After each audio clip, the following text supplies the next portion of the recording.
కానీ కవిత పెట్టిన పార్టీకి సంబంధించి ఎట్లా ఉండబోతుంది ఇంపాక్ట్? ఒకవేళ ఎవరికి నష్టం, ఎవరికి ప్లస్, ఎవరికి మైనస్ అంటారు? ఎవరికి నష్టమా ఎవరికి ప్లస్సా అనేది నాకు అనవసరం.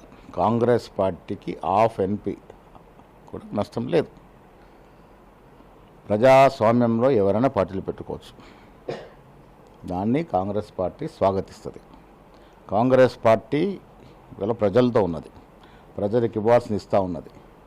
పేద ప్రజలు సంక్షేమంతో సంతోషంగా ఉన్నారు కాబట్టి మాకు ఎవరు పోటీ కాదు, ఎవరితో మాకు పోటీ లేదు. హరీష్ రావు సంచలన వ్యాఖ్యలు చేస్తున్నాడు. ఫోన్లు హ్యాక్ చేస్తున్నారు, మా ఇంటి ముందు సీసీ కెమెరాలు హ్యాక్ చేస్తున్నారు, మమ్మల్ని ఇబ్బందులు గురి చేస్తున్నారు అన్నమాట. ఫోన్ ట్యాపింగ్లో నిందితులు వాళ్ళు ఆరోపణలు ఎదుర్కొంటున్నటువంటి A1, A2, A3 అంతా కేసీఆర్ ఫ్యామిలీలోనే ఉన్నారు. ఆ కేసు నుంచి బయటపడడానికి మిగతా వాళ్ళ మీద నిందలేస్తారు. మేము ఆధారాలతో సహా ప్రూవ్ చేశాము. దాదాపు 900 పై వ్యక్తుల మీద ఫోన్ ట్యాపింగ్ జరిగింది. దాంట్లో ఆనాడు రేవంత్ రెడ్డి గారి మీద, మా మీద చాలామంది సీనియర్ కాంగ్రెస్ నాయకుల యొక్క ఫోన్లు ట్యాప్ అయినాయి. అది బహిర్గతమైంది.